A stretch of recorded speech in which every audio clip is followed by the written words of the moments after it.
ବାଲେଶ୍ୱରରେ ବିଜେଡିର ଛାତ୍ର ସଂଗଠନ ପକ୍ଷରୁ ଅନୁଷ୍ଠିତ ହେଲା ସ୍ୱେଚ୍ଛାକୃତ ରକ୍ତଦାନ ଶିବିର। 102 ୟୁନିଟ୍ ରକ୍ତର ସହଯୋଗ ପ୍ରଦାନ। ବାଲେଶ୍ୱର ଷ୍ଟେସନ ଛକରେ ଖୋଲିଛି 1 ଓ 2 ଗ୍ରାମ ଗୋଲ୍ଡ ଫରମିନ୍ ଜୁଏଲାରୀ ଶୋରୁମ୍। ଆଜି ହିଁ ଆସନ୍ତୁ ଆଉ ବାଛି ନିଅନ୍ତୁ ଆପଣଙ୍କ ମନପସନ୍ଦର ଗହଣା। SJ ଜୁଏଲ୍ସ, ସମାଜ ଅଫିସ ତଳମହଲା, ଷ୍ଟେସନ ଛକ, ବାଲେଶ୍ୱର।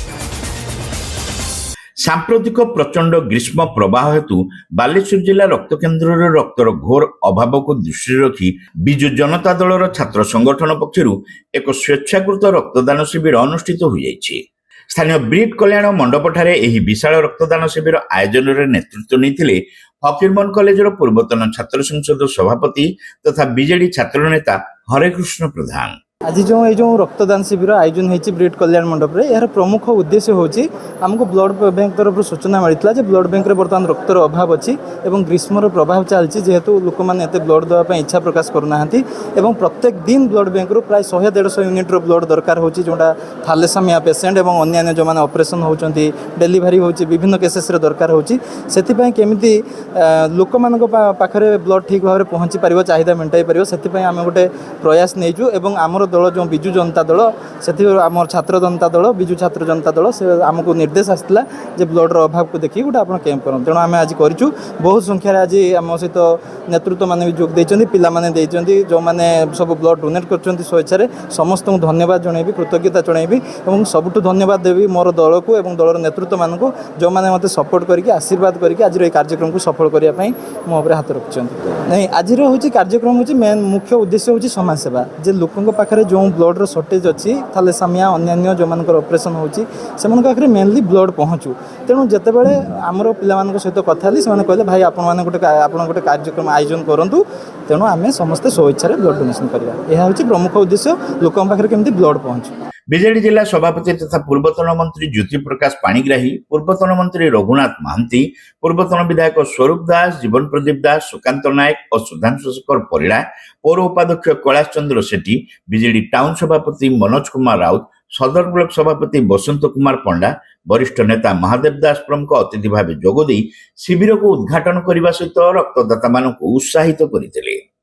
ଛାତ୍ର ବିଜେଡି ତରଫରୁ ହରେକୃଷ୍ଣ ଆମର ଯେଉଁ ହରେକୃଷ୍ଣ ପ୍ରଧାନ ତାଙ୍କ ନେତୃତ୍ୱରେ ଆଜି ବିଶାଳ ରକ୍ତଦାନ ଶିବିର ଆୟୋଜନ କରାଯାଇଛି। ଏଥିରେ ଆମର ପୂର୍ବତନ ମନ୍ତ୍ରୀ ରଘୁନାଥ ମହାନ୍ତି, ପୂର୍ବତନ ମନ୍ତ୍ରୀ ଜ୍ୟୋତି ପ୍ରକାଶ ପାଣିଗ୍ରାହୀ, ପୂର୍ବତନ ବିଧାୟକ ସୁକାନ୍ତ ନାୟକ, ପୂର୍ବତନ ବିଧାୟକ ଜୀବନ ପ୍ରଦୀପ ଦାସ, ପୂର୍ବତନ ବିଧାୟକ ସୁଧାଂଶୁ ଶେଖର ପରିଡ଼ା ଆମେ ସମସ୍ତେ ରହି ଯୁବକ ଆପଣ ଯେଉଁ ଛାତ୍ରମାନଙ୍କୁ ଆମେ ଉତ୍ସାହିତ କରିଥିଲୁ ଯେ ଏବେ ଯେହେତୁ ଖରାଦିନ ସମୟ ହସ୍ପିଟାଲ ମଧ୍ୟ ବ୍ଲଡ଼ର ଅଭାବ ଅଛି ତ ସେ କଥାକୁ ଗ୍ରହଣ କରିଥିଲେ। ଏବଂ ସବୁଠୁ ବଡ଼ କଥା ହେଉଛି ଯେ ଆମର ପୂର୍ବତନ ମୁଖ୍ୟମନ୍ତ୍ରୀ ନବୀନ ପଟ୍ଟନାୟକ ମହୋଦୟ ଯେଉଁ ଆହ୍ୱାନ ଦେଇଥିଲେ ଯେ ପ୍ରତ୍ୟେକଟି ଜୀବନ ମୂଲ୍ୟବାନ ଏବଂ ଏ ମୂଲ୍ୟବାନ ଜୀବନ ବଞ୍ଚିବା ପାଇଁ ରକ୍ତର ବହୁତ ବଡ଼ ଆବଶ୍ୟକ ହୁଏ ଏବଂ ଜୀବନ ବିନ୍ଦୁ କାର୍ଯ୍ୟକ୍ରମ ଦ୍ୱାରା ସେ ବହୁ ସଂଖ୍ୟାର ରକ୍ତ ଆଗରୁ ସଂଗ୍ରହ ହେଉଥିଲା କିନ୍ତୁ ଏବେ ଯେଉଁ ପରିସ୍ଥିତି ଦେଖୁଛନ୍ତି ଆପଣ ହସ୍ପିଟାଲରେ ରକ୍ତ ମିଳୁନାହିଁ ବାରମ୍ବାର ହସ୍ପିଟାଲ କର୍ତ୍ତୃପକ୍ଷମାନେ ନିବେଦନ କରୁଛନ୍ତି ଯେ ଆପଣମାନେ କ୍ୟାମ୍ପ କରନ୍ତୁ ଏବଂ ସେହି ଅଭାବକୁ ଆଖିରେ ରଖି ଆମର ଛାତ୍ର ଟିମ୍ ଆମର ହରେକୃଷ୍ଣ ପ୍ରଧାନ ଯିଏକି ଫକୀରମୋହନ କଲେଜର ପୂର୍ବତନ ସଭାପତି ଥିଲେ ତାଙ୍କ ନେତୃତ୍ୱରେ ତାଙ୍କ ଟିମ୍ ଆଜି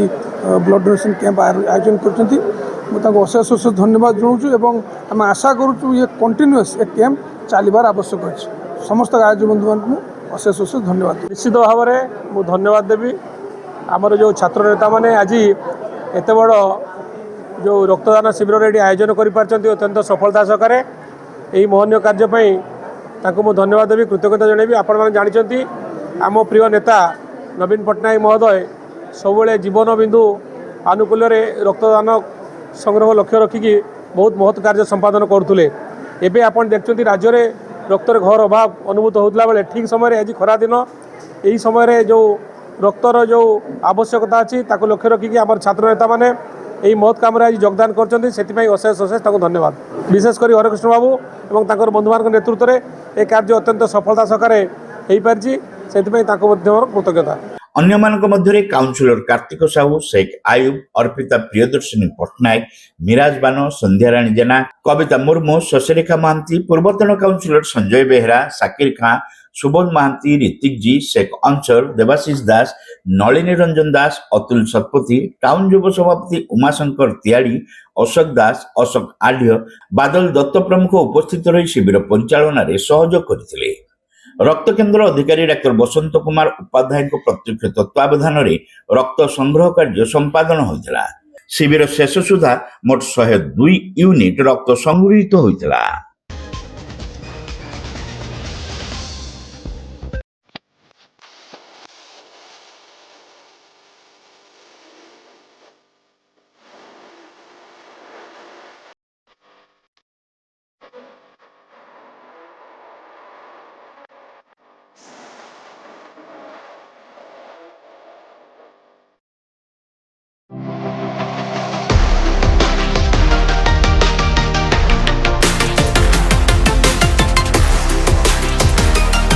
माँ लक्ष्मी ज्वेलर्स, विवेकानंद मार्ग, चिड़िया पोलो, Baleshwar. Welcome to Pratiksha Fertility and IVF Clinic, Baleshwar. With state-of-the-art facilities and cutting-edge equipment, we provide the highest standard of fertility care. Pratiksha Fertility and IVF Clinic, Baleshwar. Pipe किनिबा पूर्वरु pipe रो पारिबा पणिया उपरे प्रत्येक प्रश्नर उत्तर आमे दबु। पानीर प्रखर जेते तीव्र हो अबा पानीर शिखर जेते उच्च हो, एमके प्लास्ट कंपनी रे निर्मित एमकेपी ब्रांड रो सुदृढ़ एवं दीर्घस्थायी पीवीसी एंड एचडीपीई पाइप्स सर्वदा नंबर 1। सर्वनिम्न मूल्य रे सर्वोत्तम पाइप किनिबा पई जोगाजोग करंतु। MK plast private limited, Ramdaspur industrial estate, Gorisahi, Cuttack district. Pin 754006। Call करंतु 8637278439 किबा ईमेल करंतु admin@mkplast.in।